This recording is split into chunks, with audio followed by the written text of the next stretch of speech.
السلام عليكم ورحمة الله تعالى وبركاته. مرحبا بكم معايا اليوم فيديو جديد، واليوم غادي نشارك معكم طريقتي في تحضير البريوش اللي كيجي رطب وخفيف سهل التحضير في الايام العادية او حتى في فطور رمضان. وندوزو مباشرة المقادير وطريقة التحضير. بالنسبة للمكونات غادي نحتاج هنايا تقريبا من 500 حتى ل 550 غرام ديال الدقيق الفورس، واحد القبصة ديال الملح، خمارة من وزن 8 غرام، جوج الكيسان صغار ديال الحليب الدافئ ما يعادل ربع لتر، نص كاس ديال الزيت النباتية، كاس معامرش ديال سكر حبيبات اي سنيدة، وعندي هنايا بيضة كاملة وابيض بيضة للعجين، واصفر بيضة غنخليه للدهن، قشرة ليمونة محكوكة،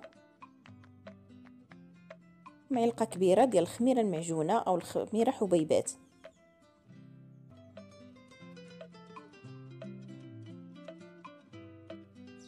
بالنسبة للمرحلة الأولى غادي نوضع الحليب في إناء،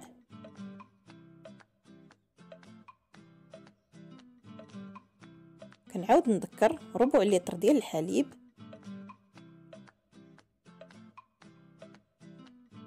وغنضيف عليه سكر سنيدة، ممكن تزيدوا او لا تنقصوا كتبقى حسب الرغبة، وغادي نضيف عليهم الخميرة صافي، وكنحرك مزيان، كنحاول ندوب هاد الخميرة مع الحليب. كنعاود نذكر الحليب يكون دافي ما يكونش سخون، وكنغطيها بالبلاستيك الغذائي، كنخليها واحد 5 ديال الدقائق بما تفاعلت ليا الخميرة مع المكونات.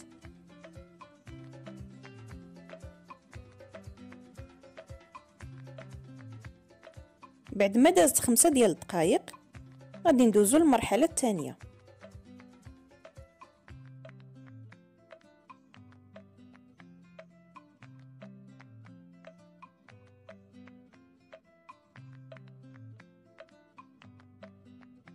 وغادي نضيف الزيت،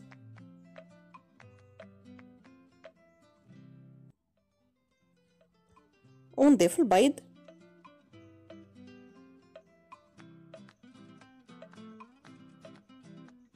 وغادي نحركهم مزيان حتى تنسجم ليا المكونات مع بعضها، وغادي نزيد قشور ديال الليمون وقبصة ديال الملح.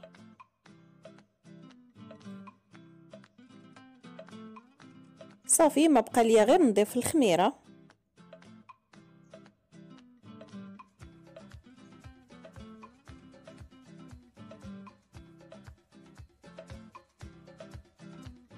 والدقيق غادي نضيفه على دفعتين، نضيف الدفعة الأولى وحتى يتخلط ليا المكونات جيدا، عاد غادي نضيف الدفعة الثانية.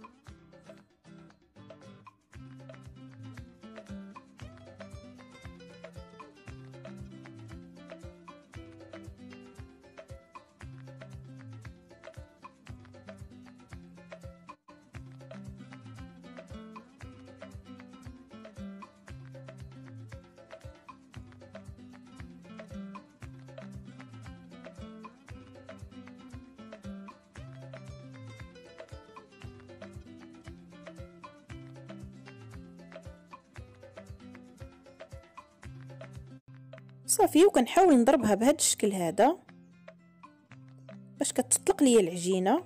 ودابا غادي نغطي العجينه واحد ربع ساعه تختمر ليا المره الثانيه. بعد ما خمرت لينا العجينه المره الثانيه كندهنوا اليدين ديالنا بالزيت مزيان لان العجينه كتكون كتلصق، وكنحاول نجمعها بهذه الطريقه. انا غادي نوضعها في واحد الطبسيل باش تسهل عليا باش نشكلها، وكنشكلوا منها كويرات او قريصات حسب الرغبه والقياس اللي بغينا، وفي كل مره كندهنوا يدينا بالزيت مزيان.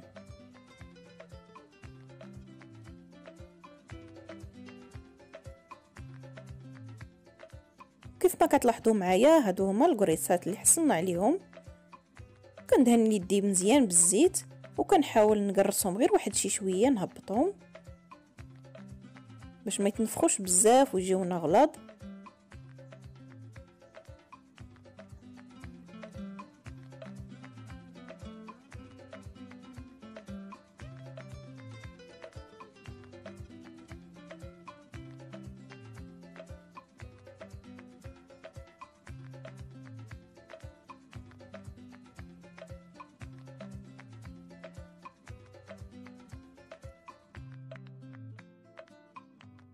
وغادي ندهنهم باصفر البيض. ضفت ليه قطره ديال الخل، فممكن نضيفوا قهوه سريعه الذوبان. بعد ما دهنا البريوش ديالنا باصفر البيض غادي ندردر عليهم شويه ديال الزنجلان من الفوق، وكنرجعوهم يختمروا للمره الثالثه، فما كياخذوش معنا بزاف ديال الوقت في هذه المرحله، من 15 حتى ل 20 دقيقه في الاختمار.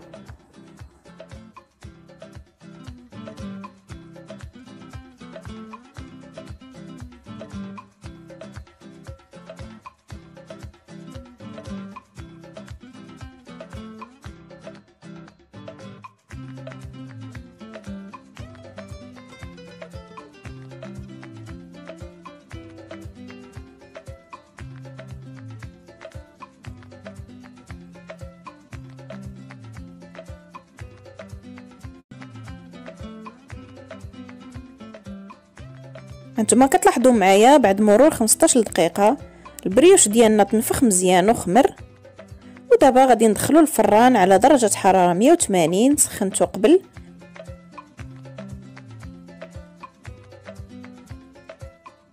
والحراره تكون من التحت حتى كيتنفخوا مزيان ويتحمروا.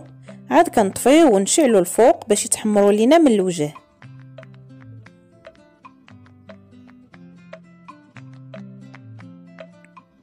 وهذا هو الشكل النهائي ديال البريوش بعد ما طاب. انتما كتلاحظوا معايا كيجي رطب ومحمر مزيان وخفيف. فوصلنا الى نهايه الفيديو، ما بقى لي غير نقول لكم شكرا على المتابعه، والى فيديو اخر بحول الله.